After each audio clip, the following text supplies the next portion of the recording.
At 62, Randy Johnson is still spoken of in America as one of the greatest icons baseball has ever produced.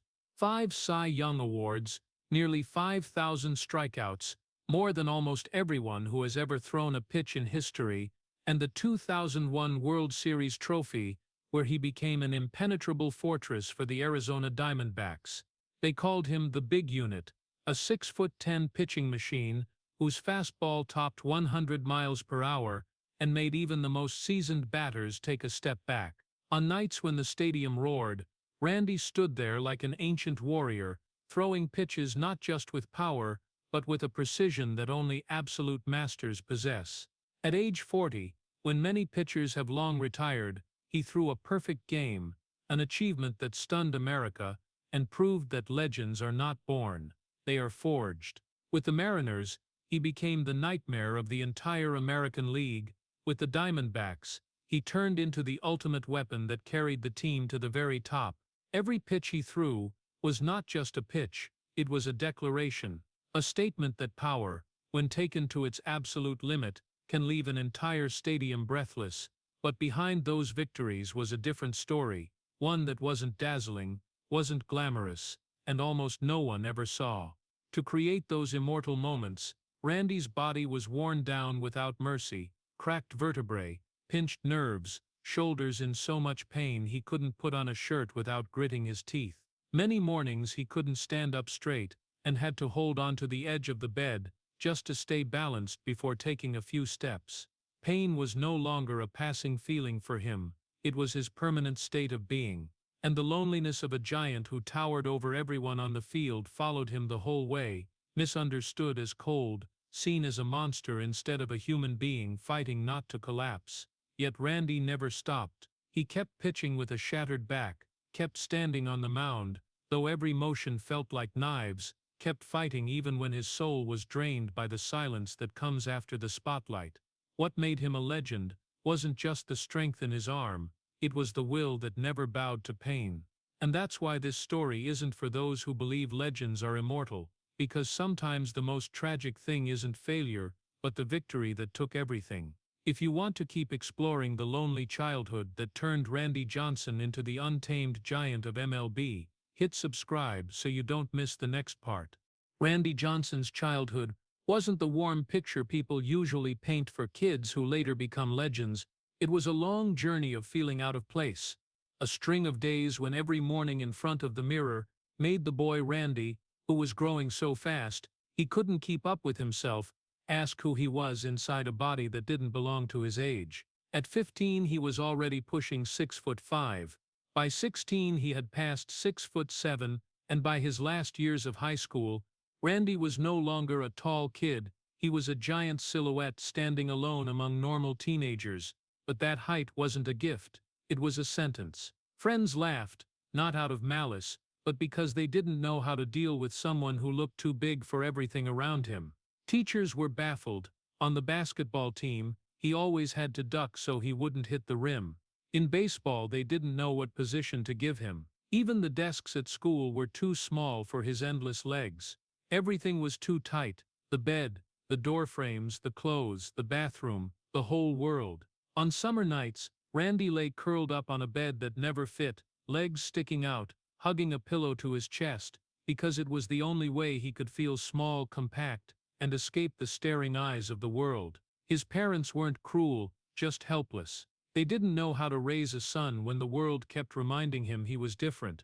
His mom sewed extra fabric into his pants, his dad taught him to stand tall and confident, but amid all that advice Randy still felt like a stranger in his own body. While other kids entered their teenage years, asking the usual questions about friendship, love, and the future, Randy entered his with only one question: is there anyone on earth who understands me? For many years the answer was silence. He learned to endure in silence. Silence when classmates nicknamed him the walking Christmas tree. Silence when teachers pulled him aside, half joking, "What on earth are you eating to grow like that?" Silence when he had to stand apart in every group photo because no one could fit next to him. And the more he stayed silent, the more Randy folded in on himself, trying to make himself smaller, something almost impossible with a body that size. But the deepest loneliness didn't come from other people's stares, it came from never seeing anyone like himself. No one knew what it felt like to walk into a room and have everyone turn in shock because they'd never seen a kid that tall. No one understood the exhaustion of constantly ducking under doorways, bending down to talk to friends, living with the feeling that your body was always a topic of conversation. And then one day Randy realized a painful truth that followed him for life. The taller you are, the lonelier you are. Height didn't just separate him from the crowd, it separated him from his own childhood. Other kids grew year by year, Randy grew day by day, and with every inch the invisible wound in his heart grew a little longer. But one thing saved Randy: his own shadow. Every afternoon, when the school field stretched long shadows, Randy saw his giant silhouette on the ground. He threw a tennis ball against the wall hundreds of times, each throw a way to vent his anger at a world that had treated him too harshly. Day after day, baseball became the only language Randy could use to tell the world he deserved a place too. That lonely boy had no idea that those hours throwing in the backyard, amid classmates' mockery and adults' pitying looks, would become the foundation for a legend. Back then Randy wasn't thinking about glory, he was just trying to survive. And right there, in those long lonely afternoons, between the sound of the ball hitting the wall and the quiet beating of his heart, the difference became a burning wound, but also an unexpected source of strength that stayed with him for the rest of his life. When he entered MLB, Randy Johnson carried all the accumulated scars from his childhood, and he thought that in a professional game, where people are judged by talent, not height, he would finally belong. But Randy was wrong. Very wrong. Professional baseball wasn't paradise. It was a meat grinder. And in his early years, Randy was ground up without mercy. His arm was so powerful it left people speechless, but it was also so wild that even he didn't know where the ball was going. Walk after walk, hit by pitches that enraged batters and brought curses raining down from the stands. The press mocked him, a cannon with no barrel. Experts sneered. Sooner or later he'll be moved to the bullpen or out of the league. Opponents laughed every time he stepped on the mound, as if they were watching a comedy act instead of a pitcher fighting to hold on to his last shred of respect. But the worst pain wasn't the laughter or the home runs given up because of errant pitches. The worst pain was the doubt coming from the guys wearing the same uniform. Randy overheard the whispers in the clubhouse. He's huge but can't throw a strike. Maybe send him back to the minors. Just let him pitch, we're gonna lose anyway. Every word was a small knife, not killing him instantly, but slicing into his pride until it bled. And because Randy Johnson was so tall, he could never hide from anyone's eyes. On the field, every camera, every fan saw him. Miss by a millimeter and the whole stadium erupted in boos. In the clubhouse, he sat taller than others stood. Anywhere, he could never blend into the background. Yet ironically, that was when Randy felt most invisible. A man so big he was unmistakable, yet treated as if he didn't exist when it came to his real place on the team. He was physically present, but erased in the eyes of the people who decided his future, and that killed Randy slowly every day. There were games when he pitched so badly, he got pulled early. The crowd applauded, but not because he did well. It was applause of relief that the nightmare was over. Randy walked off the mound with his head down, towel over his face to hide it. He knew the cameras were zooming in. He heard the fans whistling. He felt the whole country watching his failure. On those nights Randy often hid in the team bathroom, locked the door, sat on the floor, breathing hard to stop the shaking, not shaking from fear of the opponent, not from pain, but from standing on the edge of a brutal truth. Nobody believed he was good enough to stay here. Some days, with the shower running to cover the sound of sobs, he asked himself, why did God give me this body if it only makes me a joke? Randy didn't say that to the coach, not to teammates, not to family. He kept it all inside, the same way he had endured as the gangly kid on the schoolyard. But MLB was far crueler than high school.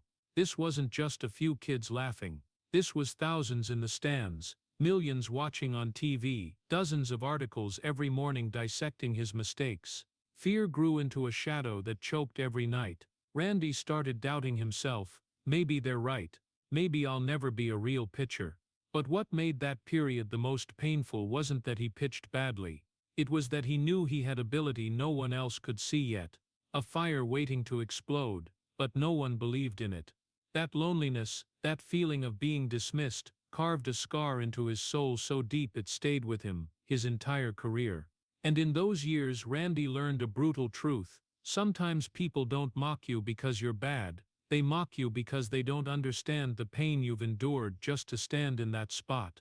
But through all the humiliation, one thing in Randy stayed alive: quiet defiance. No matter the boos, the criticism, being treated like dead weight, Randy told himself, "I'd rather die on the mound than disappear like they want." And that defiance, small but stubborn, kept Randy in MLB even when the whole world thought he didn't belong. He didn't know it yet, but that dark period would become the foundation for the greatest comeback of his life. When Randy Johnson was almost at rock bottom, failure, doubt, and humiliation clinging to him like a shadow that never left, life threw him a twist no one saw coming: Nolan Ryan. A living monument, one of the greatest pitchers ever. A man who understood the pain of pitching arms and, even more, the fear of being thrown away that Randy was facing. That meeting wasn't coincidence.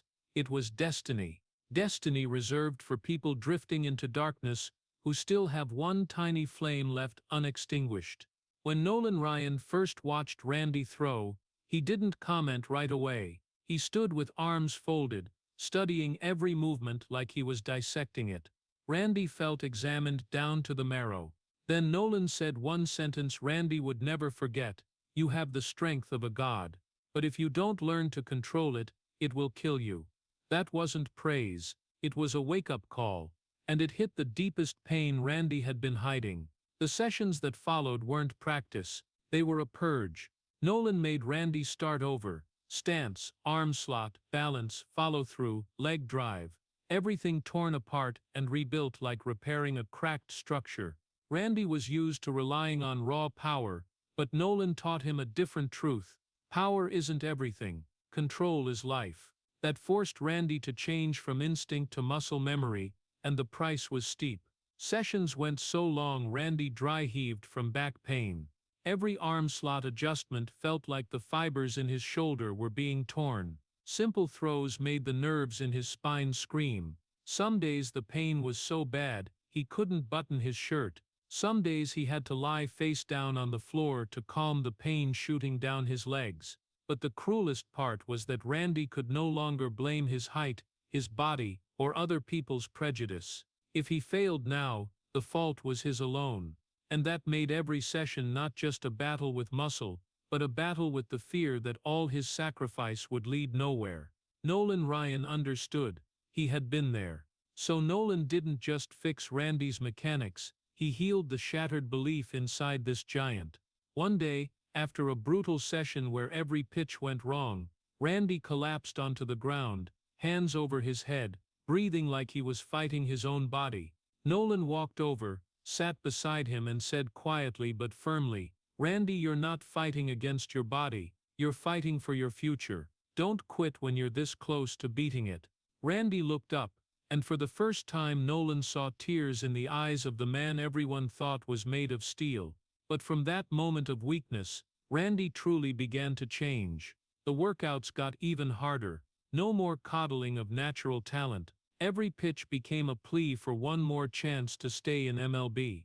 Randy went home after each session with a numb spine and shoulders burning like fire. He iced until his skin was raw. Some nights he couldn't sleep because of the stabbing pain down his arm. But he got up the next morning, and threw, and threw, and threw, again. Slowly the chaos in his pitches turned into rhythm. The ball no longer flew like a stray arrow. It became a sharp, straight line. When Randy threw a perfect slider that dove like it was swallowed by gravity, Nolan just smiled. A rare smile that told Randy he was on the right path. But the biggest change wasn't in the arm. It was in Randy's eyes. Eyes no longer afraid of being seen failing, but eyes of a man starting to believe he deserved to be here. That rebirth came from pain. From hours of training where Randy felt broken. From the truth that he stood on the edge, become a legend or be discarded forever. And on that edge, Randy chose not to die, not to disappear, not to give up. One evening, watching Randy throw into the sunset, Nolan Ryan said words Randy later called prophetic. "The day you learn to control that power, the whole league will pay." Nolan wasn't exaggerating, because from that moment, Randy Johnson's story was no longer about a tall kid who was mocked or a failed pitcher who was booed.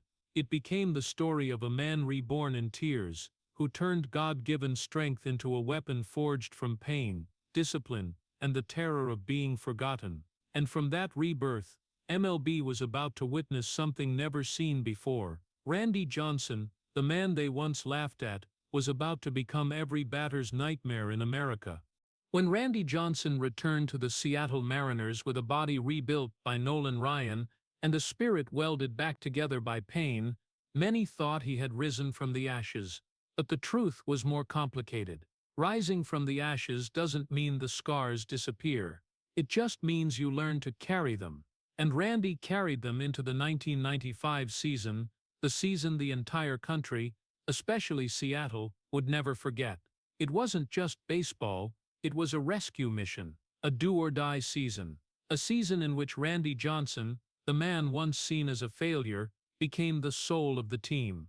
When the Mariners reached the 1995 playoffs, they weren't just playing for a title, they were playing for survival. The franchise was on the verge of leaving Seattle, the future of an entire city hung on every game, and that was when Randy Johnson stepped forward, like a giant figure out of folklore. Those long arms no longer a symbol of awkwardness, but of salvation. Game 5 of the 1995 ALDS, the day Seattle baseball history changed direction forever. Randy took the mound in the ninth inning, like a warrior who was exhausted but refused to fall.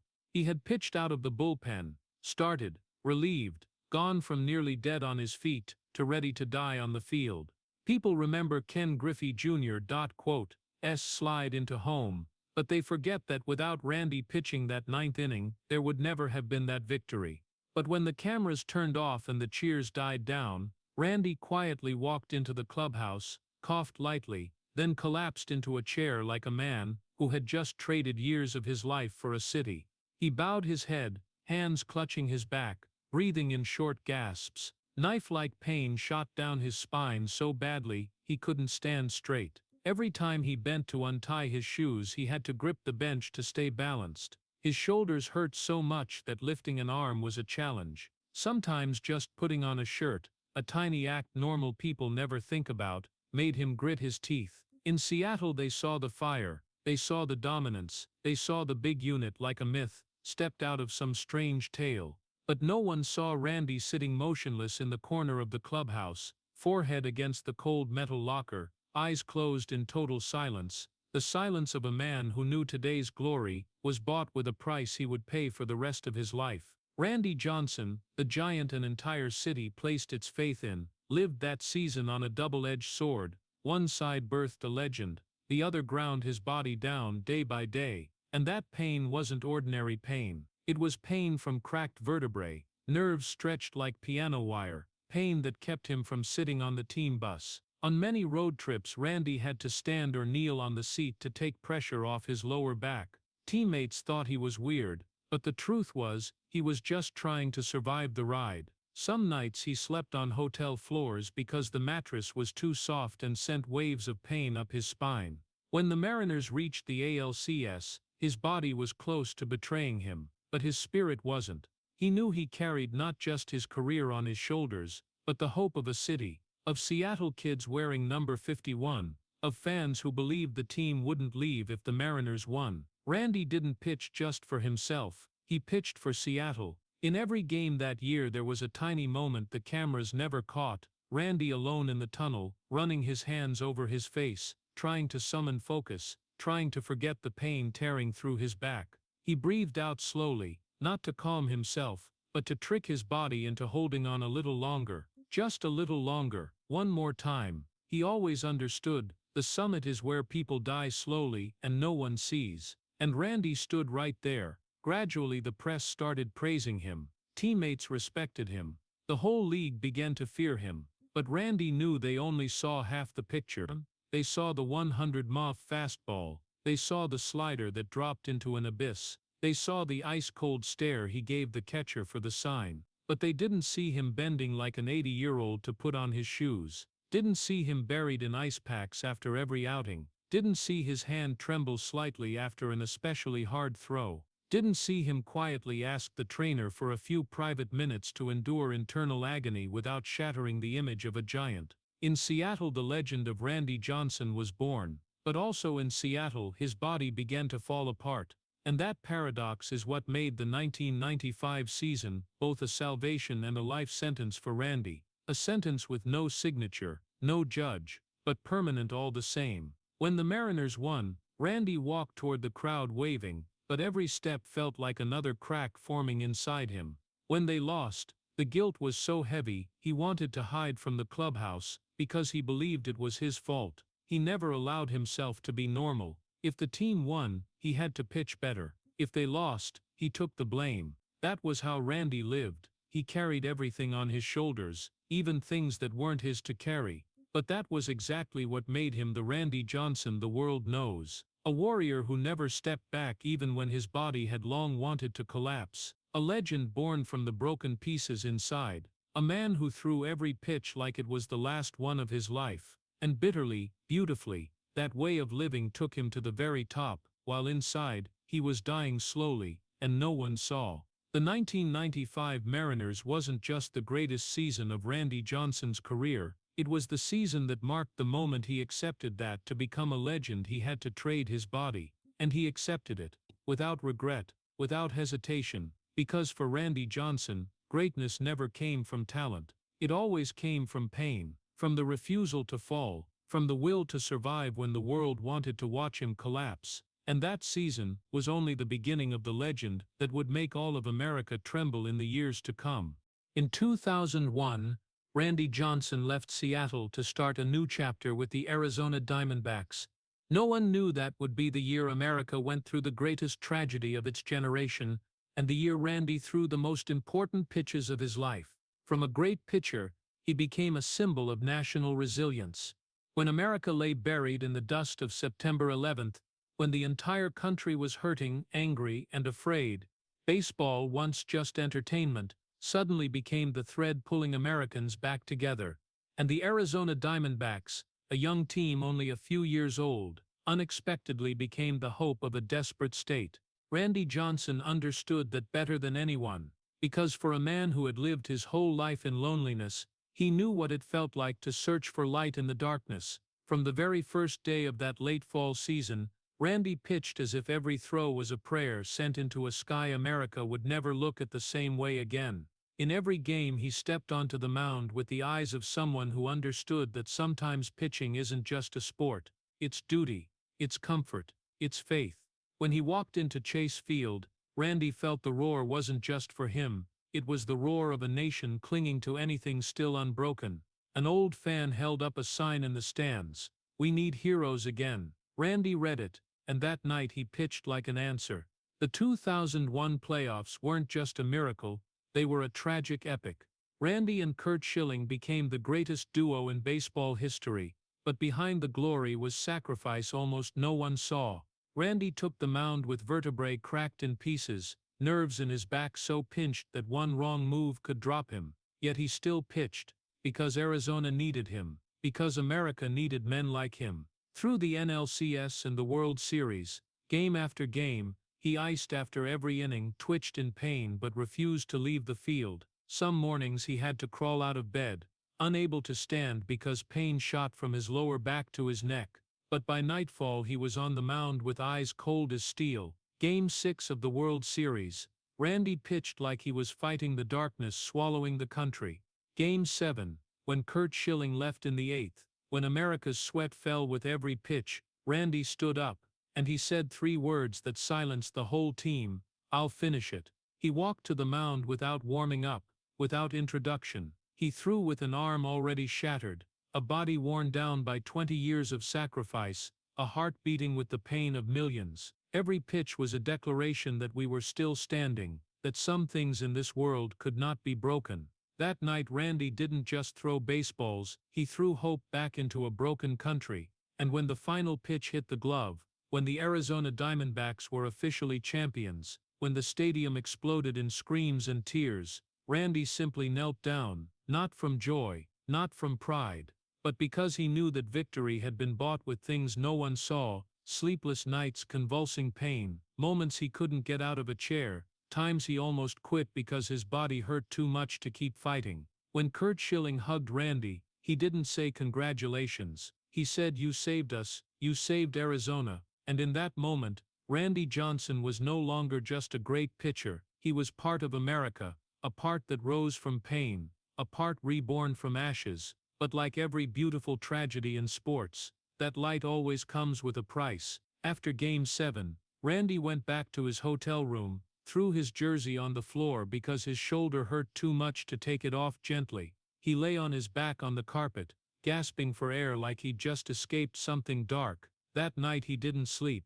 Every time he closed his eyes, pain from his back yanked him awake like an alarm. He turned, but every movement felt like his body was being torn apart. Arizona's victory was immortal. Randy's body was not. Fans only saw the moment he lifted the trophy. No one saw their hero lying alone in a silent room, trying to breathe through pain that was ripping him into little pieces. That is the tragedy of every monument. The higher you rise, the more you suffer in darkness no one knows about. For Randy Johnson, 2001 wasn't just the greatest season, it was the season he gave an entire country a reason to believe in the power of resilience. And it was the season that took from him something he would never get back: peace inside his own body.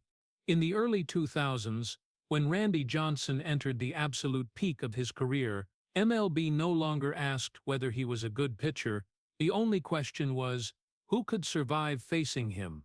That was the era of total domination. 4 straight Cy Youngs from 1999 to 2002 and 1 more after that. 5 Cy Youngs, a number that belongs almost exclusively to baseball mythology. Every team that faced Arizona knew what was coming: a storm named Randy Johnson, with a fastball that screamed like thunder, and a slider that dropped like it was dragged down by demons. Many batters admitted they stepped in against Randy not to win, but to try to survive.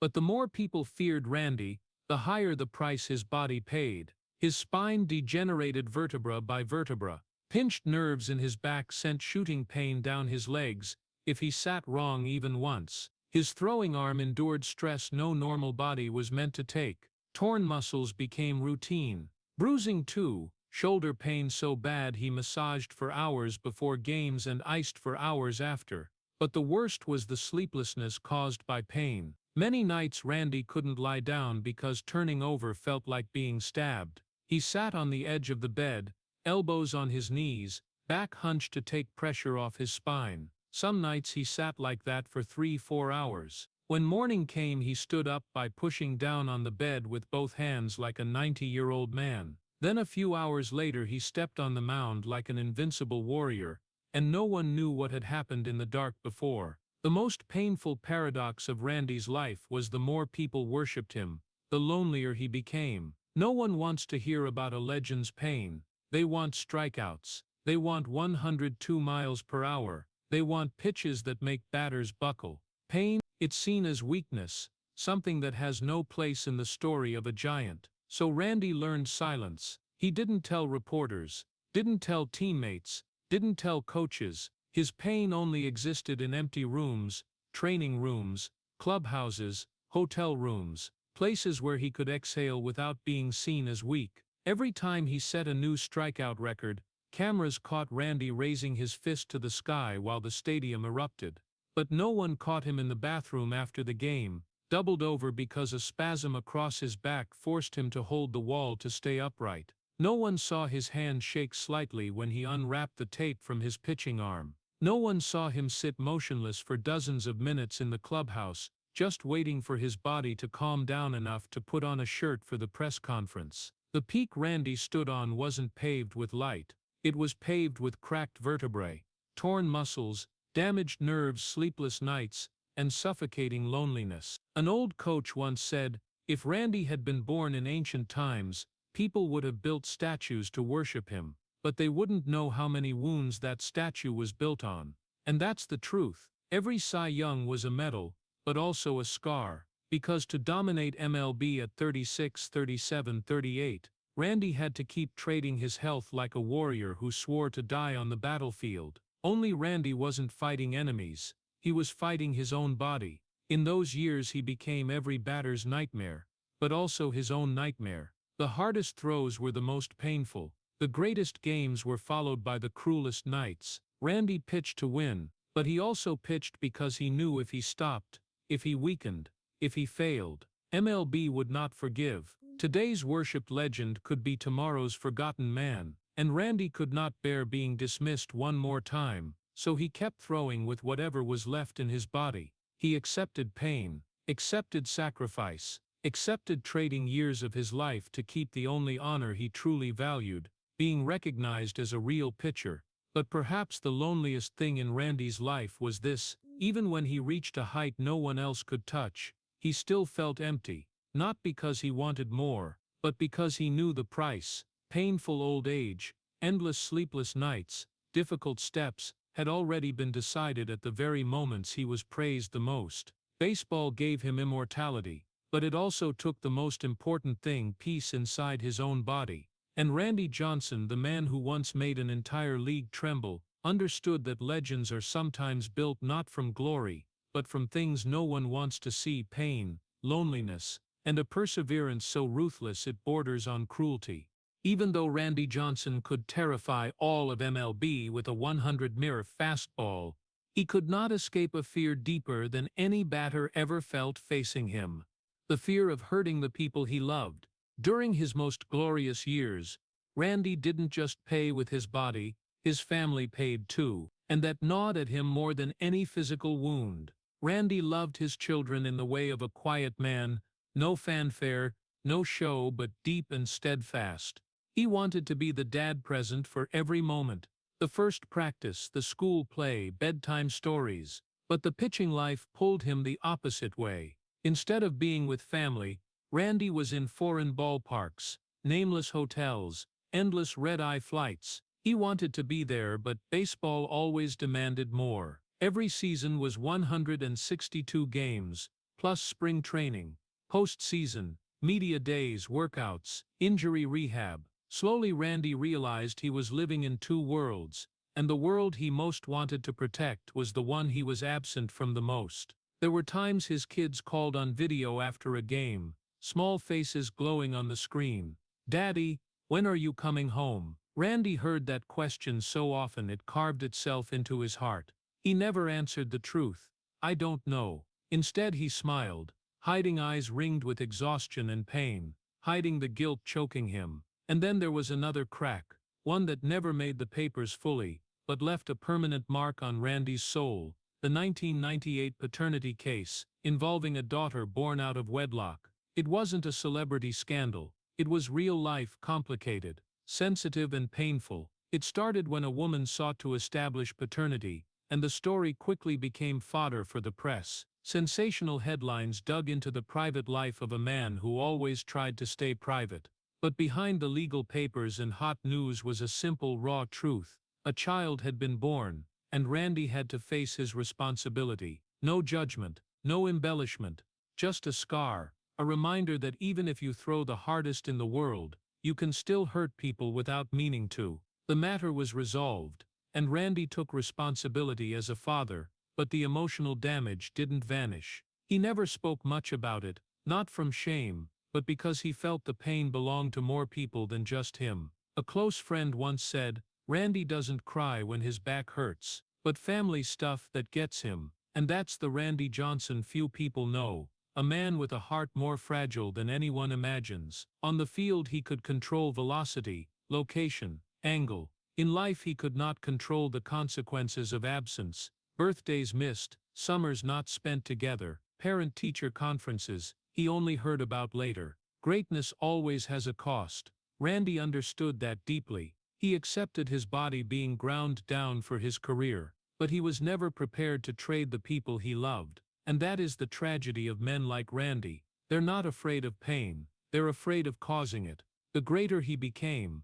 the more he felt he was dragging invisible cracks behind him. In hotel rooms after long games, Randy sometimes stared at a silent phone screen, wondering how many moments he had missed just to chase 162 games. He wondered if, when the career ended, he could ever make it all up. The answer, like every family wound, was never simple, and Randy carried that question in his heart, silent the way he had always been silent about every other pain. But one thing Randy understood better than ever: sometimes the ones who pay for greatness aren't the great themselves, but the people closest to them. And though Randy never said it to the press, everyone truly close to him knew. The biggest crack in Randy Johnson's life wasn't in his spine or his shoulder. It was in the heart of a father who always wished he could have been there more. In the final years of his career, Randy Johnson no longer faced batters, he faced his own body. And that was the fiercest battle of his life. Because a batter can be put away with one fastball, but pain always comes back, relentless, unforgiving, as if reminding him that every legend has to pay. Starting in 2003, Randy began waking up with back pain so bad he couldn't stand straight in the morning.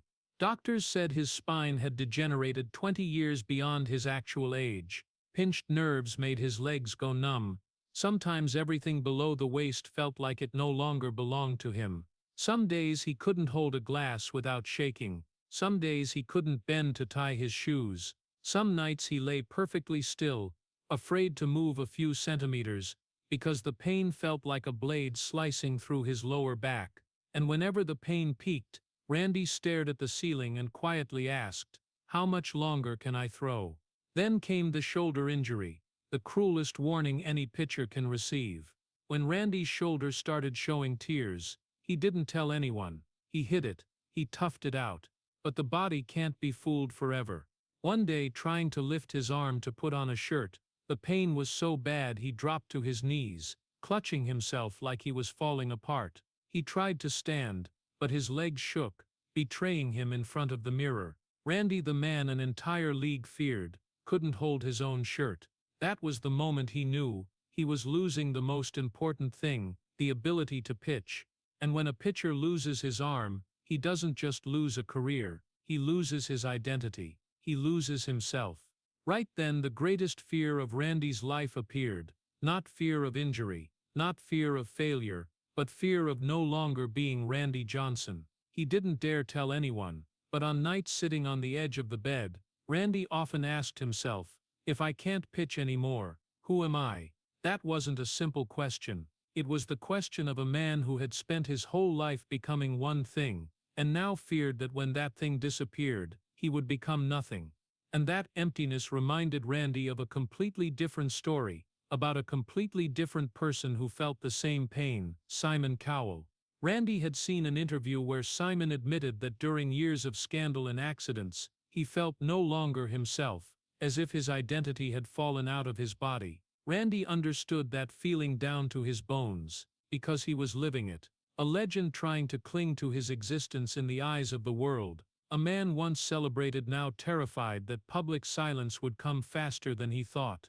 Just as Simon Cowell feared the stage lights going dark, Randy feared the day fans stopped saying his name, feared that when they talked about strikeouts, velocity, domination, they would talk about someone else, not him. One day in the clubhouse, Randy stared at the baseball in his hand, the thing he had held millions of times in his life. But that day the ball looked foreign. Not because it was different, but because his arm no longer felt familiar. He tried to grip it. His hand shook. He tried a soft toss against the wall. Pain shot from his shoulder to his elbow, and took his breath away.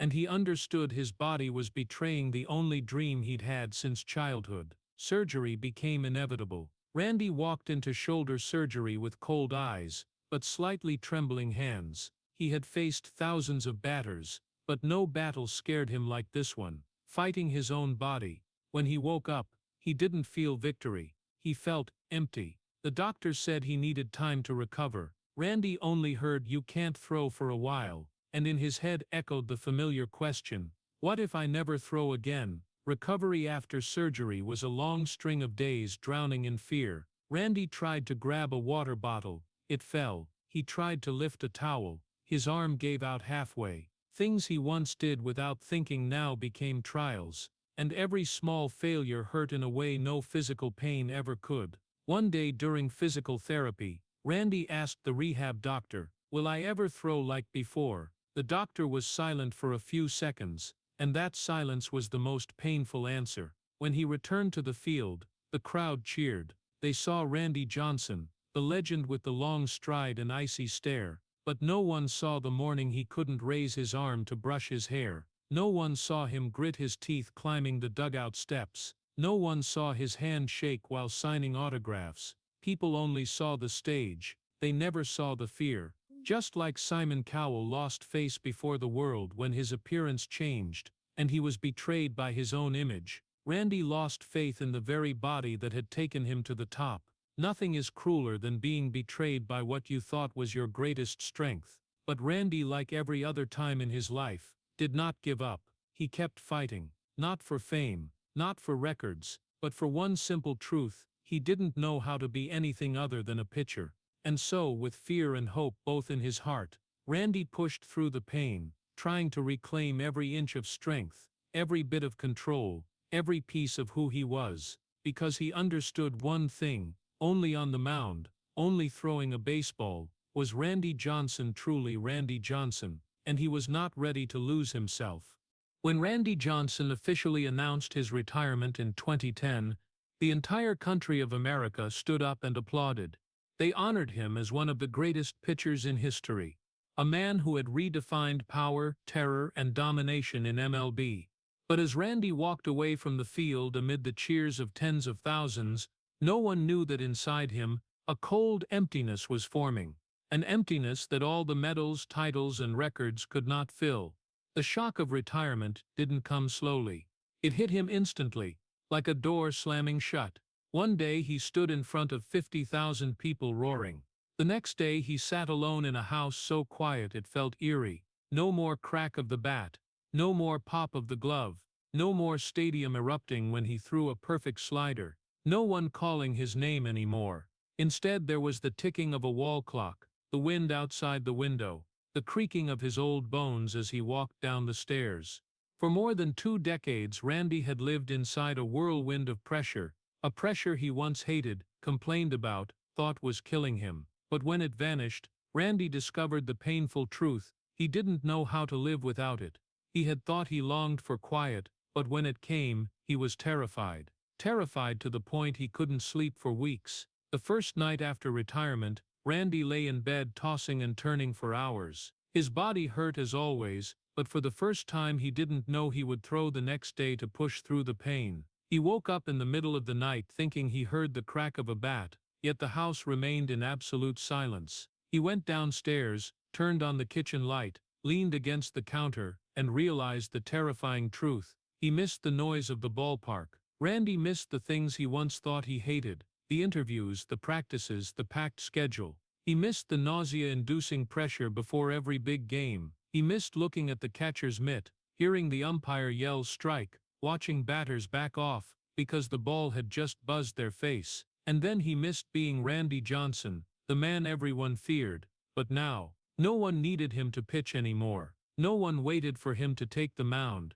No one talked about his strikeouts on the radio. He had become ordinary. And for someone who had spent his entire life becoming extraordinary, that ordinariness felt like collapse. Just like Simon Cowell in the years he lost the spotlight, Randy didn't just lose a job, he lost his identity. From childhood on he had always been the abnormally tall kid, then the failed pitcher, then the strikeout monster, then the legend. But now he was no longer called anything that made him different. No more applause to hold him upright. No more adrenaline from the game to make him forget the pain. No more spotlight to make him feel part of something bigger. Randy Johnson, the man who once made all of MLB tremble, now stood alone in his backyard, staring at hands that shook slightly from age and injury, whispering, "Who am I now?" No one answered, and that silence hurt more than all the surgeries he had ever endured.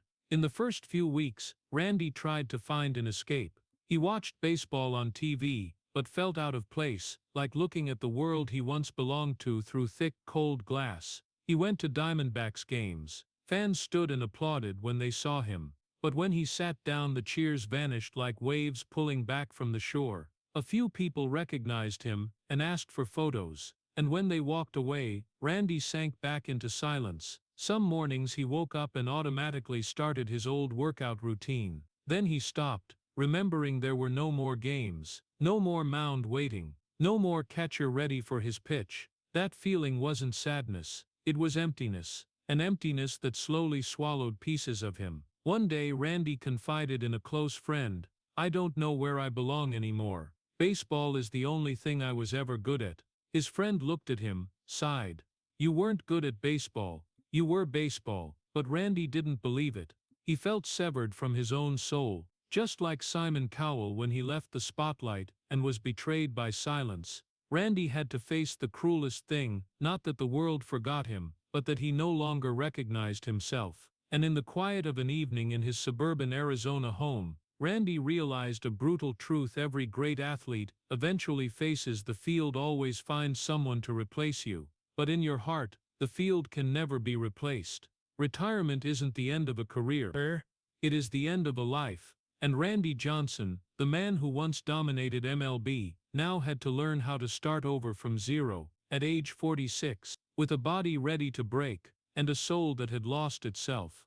When his baseball career ended, and the void in Randy Johnson's soul grew too wide to ignore, he turned to photography like a lifeline. Not because he wanted to become an artist, not to get attention or build a new brand, but because for the first time in his life, he needed something that didn't demand victory, something that didn't require a perfect arm, something that let him stand outside the spotlight without feeling he was disappearing. Photography arrived right then, like gentle night after a day too bright. Randy picked up his first camera with hands that still trembled slightly from old injuries, but when he brought it to his eye and looked through the viewfinder, he discovered something he had never felt in all his years on the mound: freedom. For the first time, he didn't have to throw faster or harder than anyone. No one was waiting for him. No one booed if he failed. He could stand still for hours waiting for the sun to touch exactly the edge of the Arizona desert. He could follow an eagle in flight without feeling pressure to succeed. The camera didn't demand wins. It only asked for presence. And Randy, after decades chasing roars, finally got to stand still. But photography wasn't just a hobby. It was how Randy healed the wounds baseball left behind.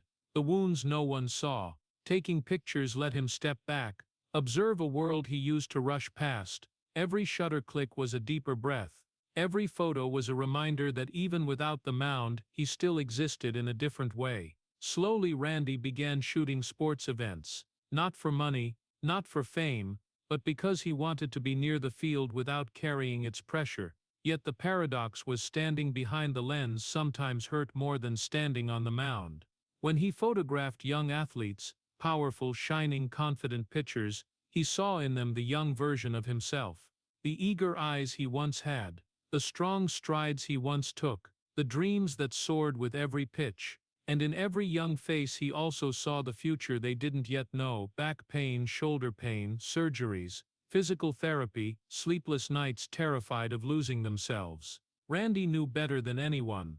Every glory comes with darkness. When he stood on the sideline, camera in hand, capturing young athletes celebrating victory, a quiet sadness passed through his eyes. The sadness of someone who knows today's joy will be paid for with tomorrow's pain. Once, while shooting a 19-year-old pitcher completing a no-hitter in college, Randy watched the kid run into his teammate's arms, a smile so bright it lit up the whole field. And Randy, who had lived that exact moment, went still. He lowered the camera, looked at those young shoulders and whispered to himself, "Do you know the price? Do you know this body will collapse?" But he didn't say it out loud. He just kept shooting. Because behind the lens he was no longer the judge. He was only the observer. A man who once ruled the field now stood behind glass, quiet as the shadow of his younger self.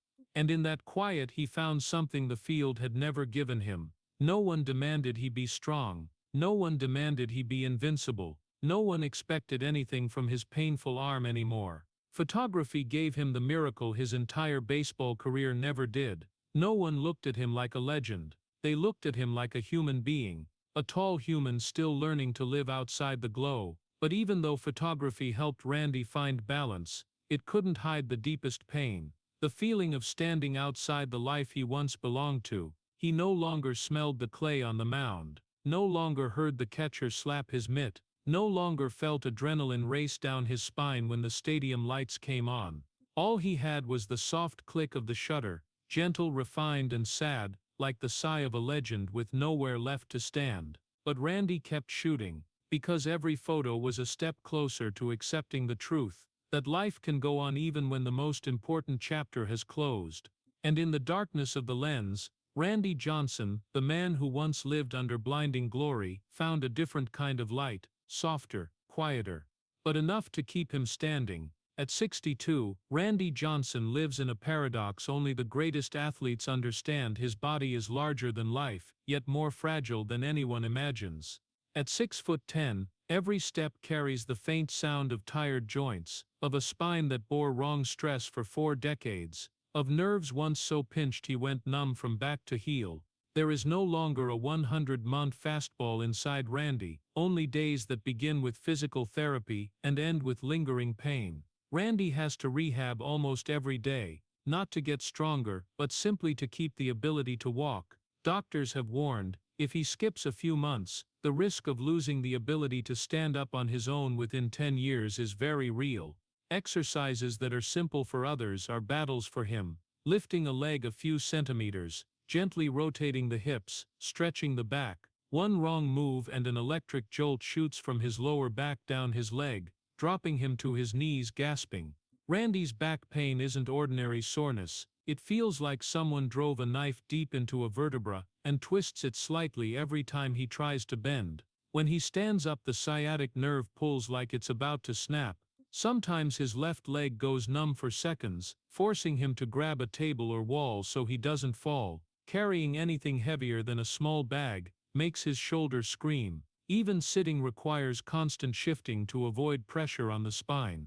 Many nights Randy can't sleep. He lies on his side trying to find an angle that doesn't stab his lower back, then turns over in vain. Only when exhaustion wins does he drift off. But morning pain drags him awake before the sun rises. Some mornings he stands in front of the mirror, eyes tired, face etched with lines from time and sleepless nights, and quietly asks, "Is this the price of being a legend?"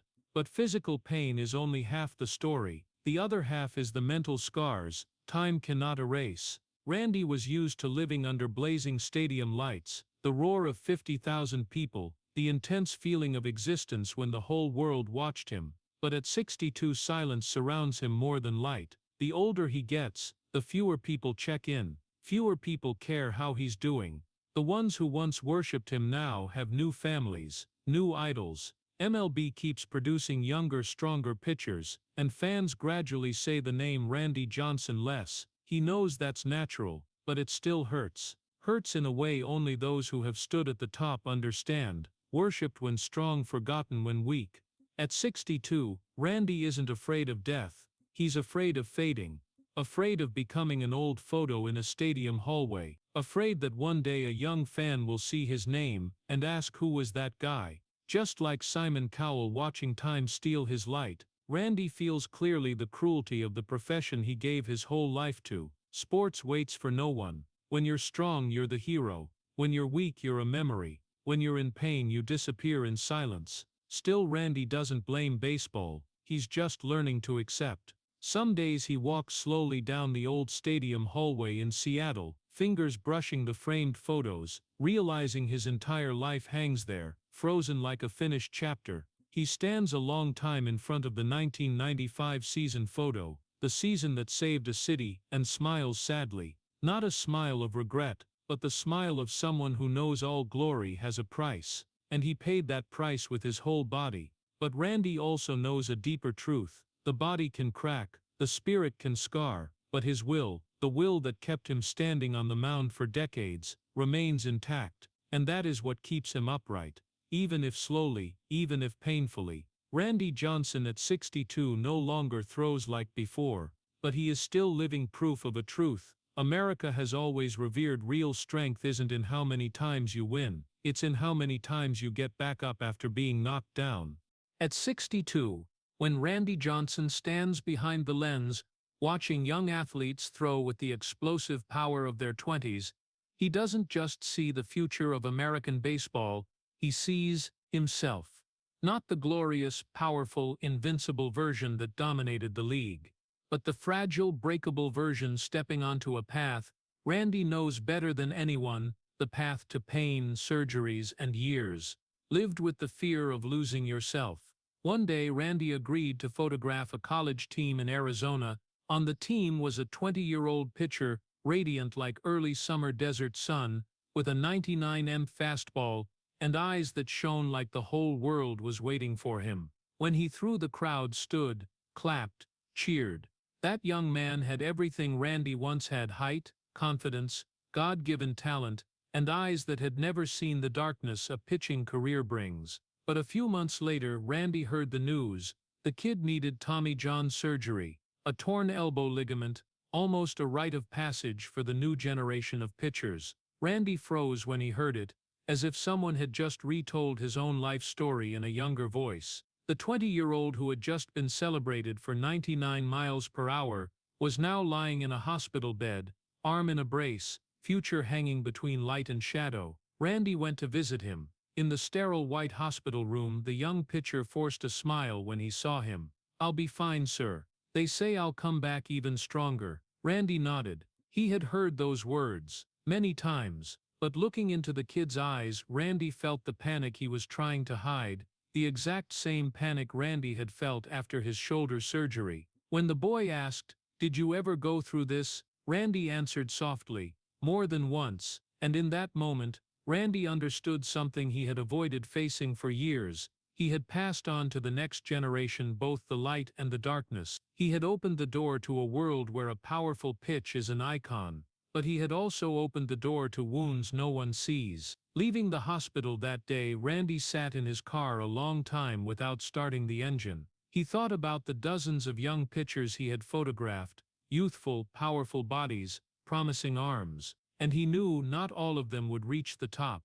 But most would experience the pain. Only those who have pitched at the highest level understand the pain of the price paid for greatness. Randy had paid that price, and now watching the new generation put their hand on the same door, his heart tightened. This was no longer a personal story. This was the tragedy of an entire generation, a tragedy of modern sports culture. As pitch velocity is pushed higher and higher, as expectations and pressure rise with every season, young arms become battlefields. Randy hears about 18-year-old pitchers needing surgery, then 16-year-olds with elbow pain so bad they can't hold a pen. He hears about prodigies retiring before 25. Every story is a small knife cutting into the mental scars age cannot fade. One afternoon, Randy photographed a high school game. He saw a 15-year-old kid throw so hard the crowd gasped in amazement. But when the pitch ended, Randy saw the boy give his arm a tiny shake. Just a tiny shake, but it sent chills down Randy's spine. He had shaken his arm exactly like that. It was the first signal of fate. The boy looked at his glove and smiled. No one in the stands worried. No one knew, but Randy knew. He knew exactly what was waiting for that kid.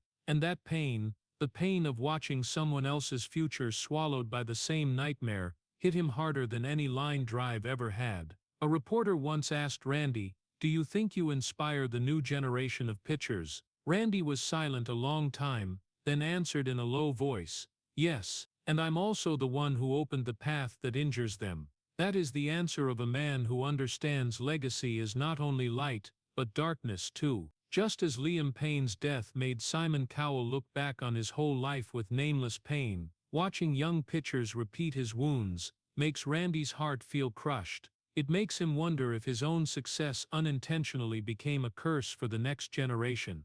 And in that moment, Randy realizes the greatest tragedy is not his alone. It is the tragedy of an entire sports culture that chases velocity, power, and worship of pitches beyond human limits. When Randy left the high school field that day, the Arizona sky had turned dark. He carried his camera but took no more pictures. He walked slowly past the fence toward his car, heart heavy as if carrying the pain of dozens of people he had never met.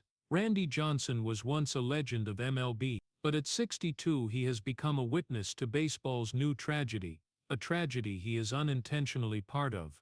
And what makes it most painful is he cannot save them from the path he himself once walked. At 62, with a cracked body and a soul covered in scars, Randy Johnson began to fully understand a truth he never considered when he was young. True legacy is not built from moments of glory, but from the pain we agree to carry for the rest of our lives. After all the injuries, the sleepless nights, the years of being dismissed, then worshipped, then left behind by time, Randy did not become a bitter man. On the contrary, he became a deeper, gentler, more understanding man. He no longer sees life through the icy eyes of the hardest throwing pitcher. He sees it through the eyes of someone who has lived long enough in darkness to cherish any small light. A close friend once said of Randy, "When he smiles, it's not the smile of a winner, it's the smile of a survivor." Exactly. Randy doesn't want to be remembered as the big unit, the terror of MLB. He wants to be remembered as a man who endured more than anyone ever knew, yet always got back up and kept walking. That is the difference between a great athlete and a legend. Great athletes are remembered for achievements. Legends are remembered for resilience. In Randy's eyes, the hardest pitch he ever threw was not the 102-man fastball. It was the pitch he threw after surgery, after nights sleeping sitting up, after days when he couldn't tie his own shoes. The pitch he threw while facing the fear of losing himself. The pitch he didn't know would take him to glory, or drop him into the abyss. That is the pitch that defined his life. And looking back, Randy understands that greatness was never in what he threw onto the field, it was in what he carried in his heart. Throughout his career people praised Randy for his power, but his power never came from muscle or height. It came from being mocked as a teenager, from the years of being booed when he first reached MLB, from the times he knelt on the clubhouse floor in pain, from the moments he hid in the bathroom to swallow tears, from the times he feared he would lose himself. Pain did not destroy him. It forged him. It built the man capable of making an entire country tremble when he stood on the mound. And because he lived that pain, Randy became one of the quietest inspirations in American sports. Not because he won so much, but because he showed the world something more important. Victory is never just victory. It is always the visible tip of an iceberg made of pain, loneliness, and sacrifice. Randy Johnson was never one to talk about himself, but in a rare post-retirement interview, a reporter asked, "What do you want people to remember about you?" Randy was silent for several seconds. He looked down at his hands, hands that once made history, but are now calloused, trembling, marked by time. Then he said, "I don't need them to remember my velocity. I just want them to understand that I gave everything." That is the answer of a man who lived his whole life not to become an icon, but to never fall. And if America loves him, it is not because he threw hard, it is because he endured. Because America has always had a special kind of hero it reveres most, not perfect, not immortal, not shielded from pain, but always getting up, always moving forward, always fighting even knowing their body will pay the price. When Randy photographs sporting events, people sometimes still call him by the old name, "Hey Big Unit." He turns, smiles, a quiet smile of someone who has walked through both light and darkness. He no longer needs the roar, he no longer needs worship. Because Randy knows his true legacy is not in the 5 Cy Youngs, not in the 4,875 strikeouts, not in the 2001 championship ring. His true legacy is in accepting the price of greatness, and still walking on. It lives in the young people who look at him and see that success is not always beautiful. It lives in ordinary fathers, mothers, workers who see themselves in his pain and perseverance. It lives in every tall kid teased on the playground, who looks at Randy and knows their difference can become strength. It lives in every young athlete recovering from Tommy John surgery, who remembers Randy came back from worse and still became a legend. It lives in the truth that you cannot choose the pain that comes to you, but you can choose how you walk on. And Randy Johnson, over more than 6 decades of life, proved that in the most beautiful way. At 62, when he stands in the Arizona desert, camera in hand, back still aching, shoulders still hurting, steps still slower, Randy is no longer the big unit. He is a man who has lived long enough to understand that pain is not the enemy, it is the teacher that forged the legend America reveres. And if there is one final line for his life, it might be this: legends are not born from absolute strength, but from absolute fragility, when a human being stands at their limit and still chooses to move forward. As Randy Johnson's long chapter closes with slow, painful but determined steps at age 62, his story does not end with numbers, records, or glorious moments replayed on television. Randy's legacy is not contained in the pitches that once stunned America. It is in the cracks in his spine, the sleepless nights from pain, the moments he got back up when everyone thought he was finished. And in this final moment, looking at the entire journey like watching a long, painful but beautiful documentary, Randy sends America a lesson that needs few words: do not admire glory until you have seen the wounds. America, more than any nation, loves strong heroes, loves pitches that defy human limits, loves athletes who can stand against the world in one perfect moment. But sometimes that very love makes us forget that behind every icon is a flesh and blood human, one who hurts, fears, feels alone. A human like Randy Johnson. He once said in a private conversation with a reporter, "We are too quick to deify success, and too quick to forget the pain that created it." That is not just a statement, it is a reminder, a wake-up call, a truth he paid for with his own body to understand. When Americans saw Randy on the mound, a monster-like figure from legend, when they saw a 102-month fastball explode like lightning tearing the air, they saw power. But Randy remembered mornings he couldn't sit up in bed. When people saw him win his 5th Cy Young, they saw immortality. But Randy remembered nights sitting on the edge of the bed, clutching his back, tears falling to the floor unseen. When people saw him lift the World Series trophy, they saw a legend. But Randy remembered how many years of his life he traded for every pitch that season. That is why he became a special kind of example for America. American resilience, not infinite strength, but the ability to rise when limits are shattered. Randy was not born a hero, he was mocked, dismissed, thrown into darkness more times than anyone can count. But he got up, and got up, and got up again. Silent sacrifice, because no one knew how much Randy hurt every night, how alone he was in cold clubhouses, how hard he fought the fear of losing himself when his body began to betray him. He never bragged, never made it dramatic. He simply endured in silence, and that silence made his sacrifice deeper. The humility of the truly great, because even surrounded by medals, wins, and praise, Randy never saw himself as special. He only saw himself as lucky to live in the world of baseball. And the older he gets, the more he understands that what he achieved is not as valuable as who he became. A man who knows pain, but refuses to break. In this epilogue, Randy needs no grand speech. His life speaks for him. It tells America that strength is not never falling, it is falling countless times and still standing up. It says that success is not life's only goal. What matters more is who you become through the pain you have lived. It says the world will always cheer the light, but only those brave enough to walk through darkness are truly called legends. And perhaps when Americans watch Randy's moments again, see the pitch cutting through the air, the long arm whipping down like a warrior's slash, the cold focused stare, they will understand they are not just watching an athlete, they are watching a heart that never quit, a spirit that never surrendered, a man who has reminded and continues to remind America that true dignity does not come from glory, but from how we face darkness. On the final night of this story, imagine Randy standing alone in the Arizona desert, camera in hand, hot wind gently moving his silver hair. No more stadium, no more roar, no more pitches that made batters buckle, just a man tall, solitary, cracked but still upright.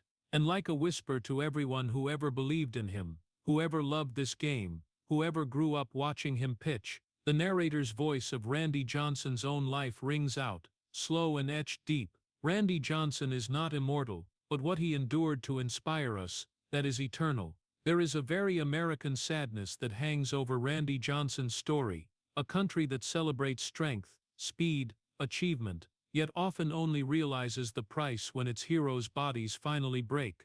We see the 5 Cy Youngs, nearly 5,000 strikeouts, the 1995 playoffs that saved the city of Seattle from losing its team, the 2001 World Series, where he pitched like he was throwing America's prayers after 9/11s. But behind those heroic clips is a man who had to sit motionless on the edge of the bed because of back pain, who needed back surgeries, shoulder surgeries, who at 62 still does daily physical therapy, just hoping to walk on his own 10 years from now. The most painful part is not just the cracked spine or pinched nerves, but the empty spaces in private life, the times he missed his children's big moments, the paternity case involving a daughter born out of wedlock that left a quiet psychological scar, the fear that fans will forget his name once he is no longer on the mound. In old age he steps behind the lens, holding a camera photographing young pitchers, watching a 20-year-old undergo Tommy John and whispering,